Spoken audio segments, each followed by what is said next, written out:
या मालिकेच्या आजच्या भागामध्ये आपण दोन मालिकांचा एकत्रित संगम पाहणार आहोत। सारंग आणि सावलीच्या घरी तिलोत्तमा आणि चंद्रकांत यांच्या दोघांच्याही लग्नाची ॲनिव्हर्सरी असते आणि त्या निमित्ताने एक पार्टी आयोजित केलेली असते आणि त्या सेलिब्रेशनची तयारी सर्वजण मिळून करत असतात।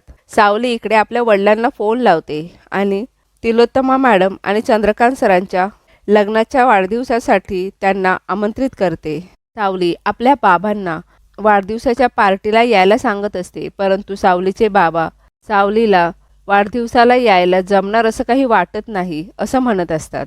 सावली आपल्या बाबांना म्हणत असते, बाबा तुम्ही असं का करताय? त्यांनी एवढ्या मानाने आपल्याला आमंत्रण दिलंय आणि तुम्ही असं करताय। यावर साऊचे बाबा म्हणतात, हे बघ लगेच तोंड पाडतेस तू। त्यानंतर सावलीचे बाबा सावलीला मी जमलं तर येऊन जातो असं म्हणतात। दुसरीकडे बबलू सर्वांना सांगत असतो की सगळं कसं एकदम भारी व्हायला पाहिजे।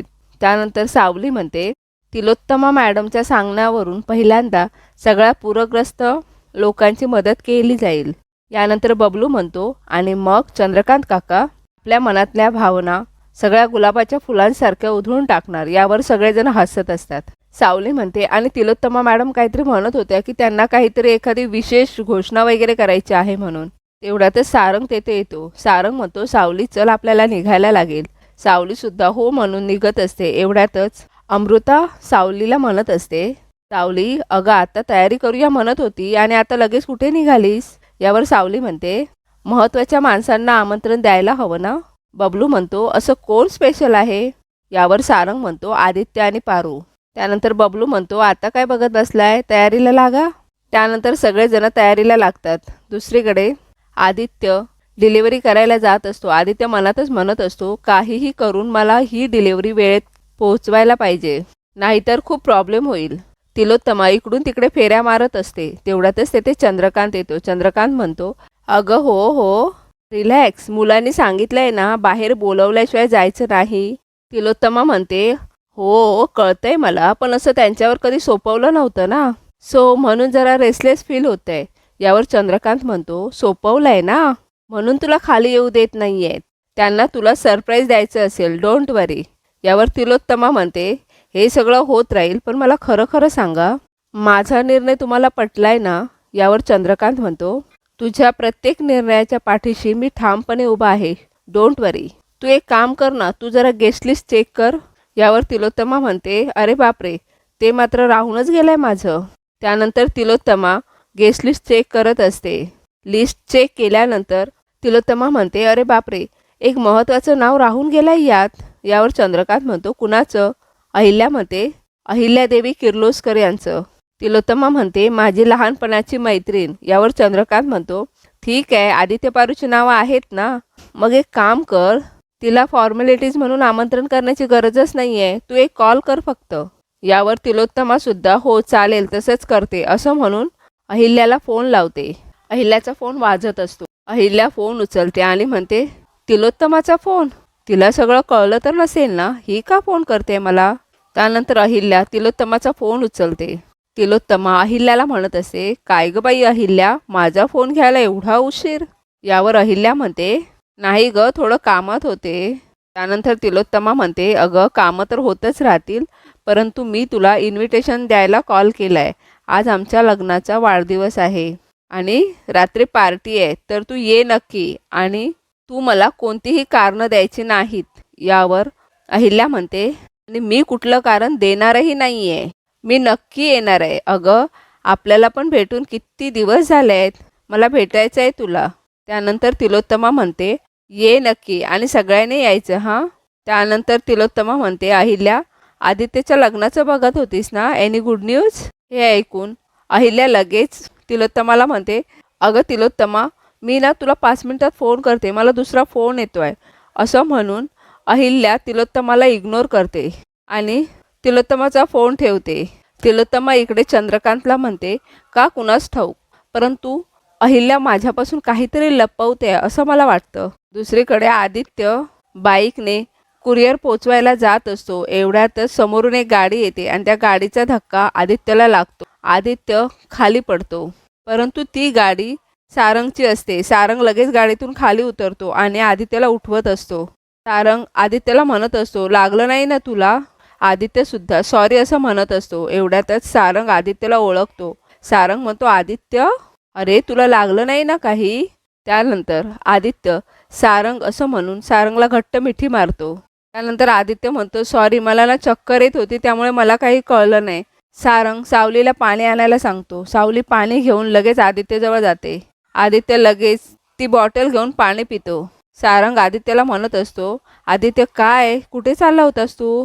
त्यानंतर आदित्य सारंगला म्हणतो, तुम्ही प्लीज घरी चला माझ्यासोबत, मी सांगतो. अहिल्या इकडे खूप अस्वस्थ असते. तेवढ्यातच तेथे प्रिया येते. प्रिया म्हणते, आई, तुम्ही एवढ्या अस्वस्थ का होताय? आजपर्यंत कित्येक संकटांना तुम्ही हसत खेळत तोंड दिलंय. तुम्हाला माहिती आहे, आब्बा मला नेहमी तुमच्याबद्दल सांगायचे, नेहमी तुमचे कौतुक करायचे की अहिल्या किती निडर आहे, कशालाच घाबरत नाही. त्यांनी नेहमी माझ्या डोळ्यांसमोर तुमचा आदर्श ठेवलाय आणि मला खात्री आहे ही कठीण परिस्थितीसुद्धा तुम्ही हाताळाल. यावर अहिल्या म्हणते, तुझं म्हणणं पटतंय मला. म्हणजे दादाने तुझ्यासमोर माझं जे चित्र उभं केलं आहे, माझ्याबद्दल जे सांगितलं आहे की मी व्यवसायात कशी सगळ्या गोष्टींना सामोरे जाते, माझ्या कुटुंबावर जर काही संकट आलं तर मी कसं तोंड देते त्या सगळ्यांना. पण ही परिस्थिती वेगळी आहे ना, आणि ही आत्ताची परिस्थिती, त्याला मी कसं तोंड देऊ? कुटुंबातला दुरावा, सांग ना, ही परिस्थिती कशी हाताळायची?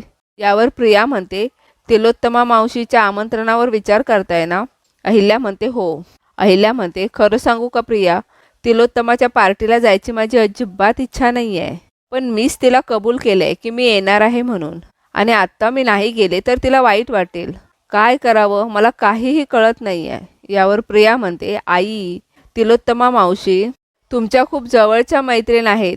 तुम्ही पार्टीला नाही गेलत तर त्यांना वाईट वाटणं साहजिकच आहे. त्यात तुम्ही त्यांना येण्याचं कबूल केलं आहे, आणि अशा वेळी माघार घेऊन कसं चालणार आहे? मला असं वाटतं की तुम्ही पार्टीला जावं. अहिल्या म्हणते, हो ग, पण मी तिला काय तोंड दाखवू? तिने जर मला आदित्यबद्दल प्रश्न विचारलेत तर मी काय उत्तर देणार आहे? सांग ना. ती आपल्या सगळ्यांना खूप व्यवस्थित ओळखते ग. प्रिया म्हणते, आई, मला परिस्थितीची पूर्ण जाणीव आहे, पण आता एक मैत्रीण म्हणून तुम्ही त्यांच्या आनंदात सहभागी व्हावं असं मला वाटतं. आणि त्यांनी आपल्या सगळ्यांना आमंत्रण दिलंय ना, मग आपण सगळे जाऊया पार्टीला. यावर अहिल्या म्हणते, ठीक आहे, तुझं पण बरोबर आहे, आपण जायला हवं. अहिल्या म्हणते, तयारी करा, आपण निघूच. त्यानंतर प्रिया आलेच म्हणून तेथून निघून जाते. दुसरीकडे आदित्य सारंग आणि सावलीला घेऊन आपल्या घरी येतो. एवढ्यातच पारू बाहेर येते. पारू म्हणते, आदित्य सर, काय झालं? तुम्ही एवढ्या गडबडीत तुम्ही कशापायी बोलून घेतलं? यावर आदित्य म्हणतो, सांगतो. आधी आपल्याकडे कोण आलंय बघ ना. पारू म्हणते, सारंग सर, सावली. अहो पण. यावर आदित्य म्हणतो, मला ना ते वाटेत भेटले म्हणून मी त्यांना इकडे घेऊन आलो. पारू सारंगला नमस्कार करते आणि सावलीला घट्ट मिठी मारते. पारू सावलीला म्हणत असते, कशी आहेस तू? सावली म्हणते, मी बरी आहे. पण हा काय प्रकार आहे? म्हणजे तुम्ही इथे नक्की काय चालू आहे? सारंग सुद्धा आदित्यला म्हणत असतो, आदित्य, खरं सांग, काय घडलंय? दुसरीकडे सारंगच्या घरी पार्टीची सगळी तयारी झालेली असते. बबलू आईवडिलांना बोलवायला जात असतो. तेवढ्या तेथे ऐश्वर्या येते आणि ऐश्वर्या म्हणते की मी आईबाबांना बोलवून आणते. असं म्हणून ऐश्वर्या आईबाबांना बोलवायला जाते. अमृता इकडे ताराला म्हणत असते, तारा, आज तुझं गाणं व्हायलाच हवं. कुठलीही कारणं नको आहेत मला. एखाद्या छान गाण्याचा विचार करून ठेव. परंतु तारा म्हणत असते, नाही वहिनी. अमृता म्हणते, मी आत्ताच सांगितलं ना तारा, कुठलीही कारणं नको आहेत मला. परंतु तारा या गोष्टीला रेडी नसते. अमृता म्हणते, निखिल भाऊजी, तुम्हीच सांगा आता. त्यानंतर निखिल सुद्धा ताराला समजावत असतो. त्यानंतर ऐश्वर्या तिलोत्तमाला तिचे डोळे बांधून खाली घेऊन येते. खाली आल्यानंतर तिलोत्तमाच्या डोळ्याची पट्टी काढली जाते. सर्व डेकोरेशन बघून तिलोत्तमा खूप खुश होते. तिलोत्तमा म्हणते, वाव, किती सुंदर डेकोरेशन केलं आहे हे सगळं. खरंच म्हणजे माझ्या अपेक्षेच्या बाहेर आहे हे सगळं. यावर ऐश्वर्या म्हणते, मॉम, माझं मॅनेजमेंट आहे ते. तिलोत्तमा म्हणते, ऑफकोर्स, वाटलंच होतं मला, प्रश्नच नाही. यावर निखिल म्हणतो, मॉम, ते सगळं ठीक आहे, पण ही आयडिया सावलीची होती. यावर अमृता सुद्धा हो असं म्हणते. निखिल म्हणतो, म्हणजे तिने सांगितलं आणि आम्ही तसं करत गेलो. यावर चंद्रकांत म्हणतो, नाही तिलोत्तमा, आपली सून आहेच गुणाची. सगळं छान नीटनेटकं केलंय आणि मुख्य म्हणजे मनापासनं केलंय.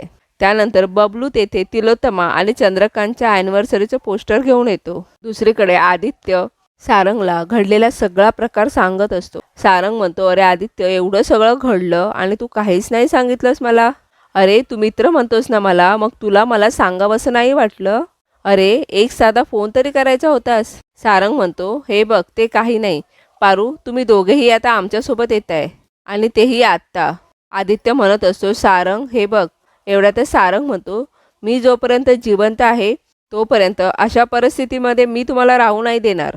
सावलीसुद्धा म्हणत असते, हो पारू, सारंग सर अगदी बरोबर बोलतायत. सारंग आणि सावली दोघेही आदित्य आणि पारूला आपल्याबरोबर यायला फोर्स करत असतात. परंतु पारू म्हणते, सारंग सर, सावली, ही आमची परीक्षा आहे, आम्हाला लढू द्या. देवी आईंना आमचा अभिमान वाटेल असं काहीतरी करायचं आहे. देवी आईंचं मन जिंकायचं आहे आम्हाला.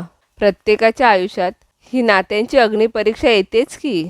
पारू म्हणते, सावली, तू बी दिल्यात की अशा अग्निपरीक्षा. त्यामुळे आमची विनंती आहे की ही लढाई आम्हाला लढू द्या, आम्ही निभावून नेऊ सगळं.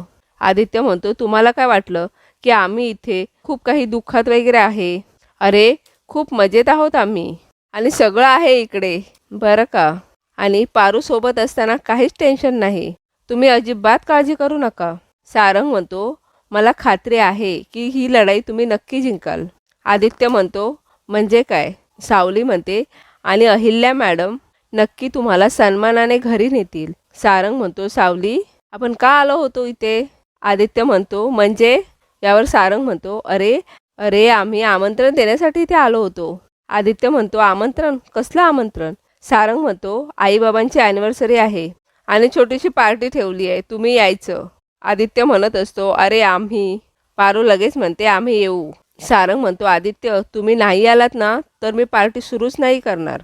यावर आदित्य म्हणतो, नाही नाही, येणार, नक्की येणार, काळजी करू नकोस. दुसरीकडे पार्टी सुरू झालेली असते.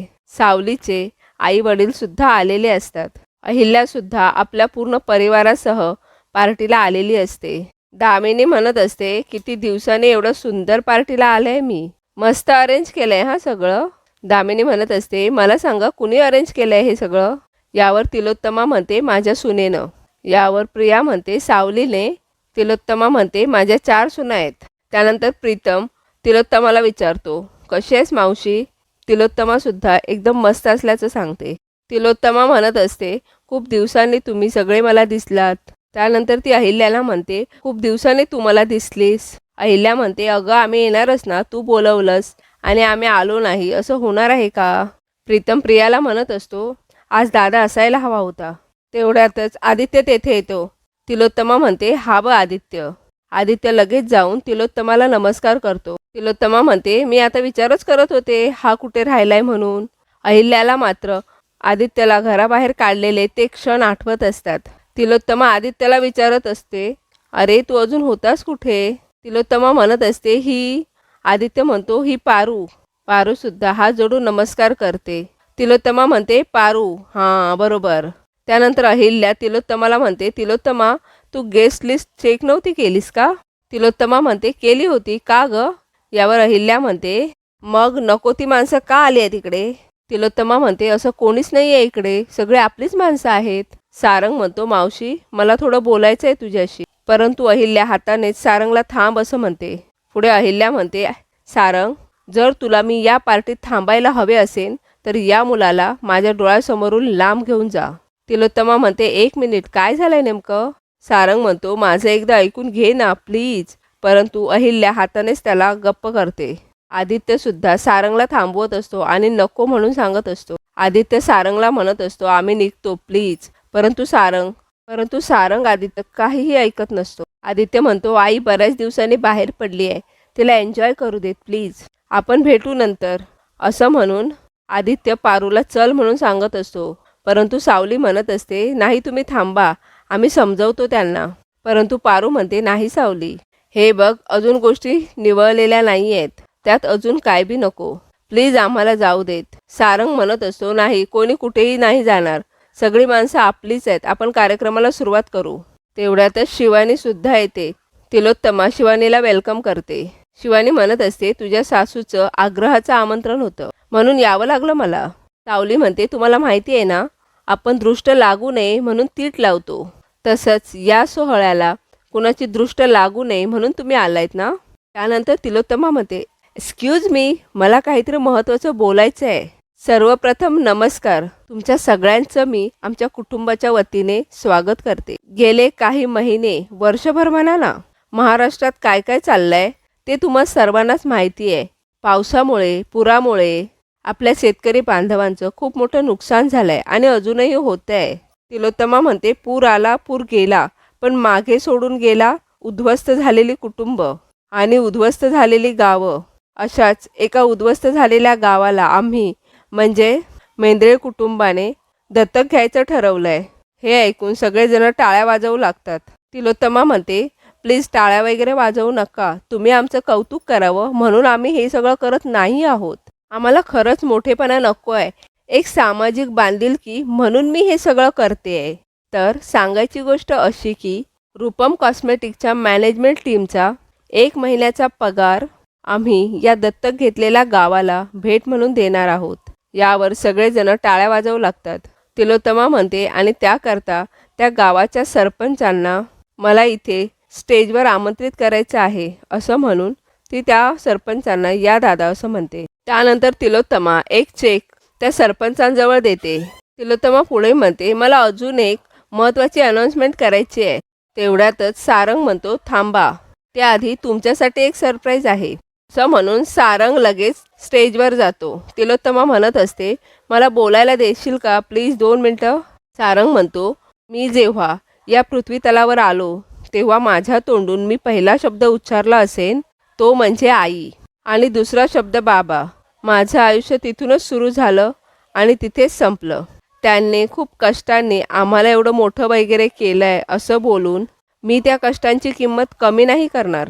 पण एवढं नक्कीच बोलू इच्छितो मी, आमच्या डोक्यावर त्यांनी छप्पर दिलंच, पण रूपम कॉस्मेटिक ही कंपनी उभी करून हजारो लोकांच्या पोटापाण्याची व्यवस्था केली. रूपम कॉस्मेटिक हे एक छोटंसं रोपटं होतं, आज वटवृक्ष आहे. आणि ही सगळी प्रगती बघताना लोकांचे डोळे विस्फारतात. हे मी माझ्या डोळ्यांनी पाहिलं आहे. एकमेकांच्या साथीने आयुष्य कसं जगायचं हे मी माझ्या आईवडिलांकडून शिकलो. त्यानंतर सारंग, आई बाबा वी लव यू असं म्हणतो. एवढ्यातच आदित्यचा फोन वाजतो. आदित्य फोन घेतो आणि म्हणतो, बॉसचा फोन. आदित्य फोनवर बोलत असतो. बॉस म्हणत असतो, तुम्हाला काम करता येत नाही तर नोकरी कशाला करता तुम्ही. यावर आदित्य विचारत असतो, काय झालं सर. बॉस म्हणतो, चुकीच्या ॲड्रेसवर डिलिव्हरी केली आहे, आत्ताच जा आणि योग्य पत्त्यावर डिलिव्हरी कर. आदित्य म्हणत असतो, सर पण मी. पुन्हा आदित्य म्हणतो, ओके सर करतो. पारू विचारत असते, काय झालं. आदित्य म्हणतो, कामावर एक काहीतरी गोंधळ झालाय, मला जावं लागेल असं म्हणून आदित्य येतो म्हणून निघून जातो. त्यानंतर आदित्य एका ॲड्रेसवर कुरिअर डिलिव्हरी करायला जातो, परंतु तेथे ऑलरेडी एका लेडीजचा खून झालेला असतो आणि हे बघून आदित्यला खूप मोठा धक्का बसतो. तेथेच बाहेर सारंगसुद्धा असतो. सारंगचं शर्ट रक्ताने पूर्णपणे भिजलेलं असतं.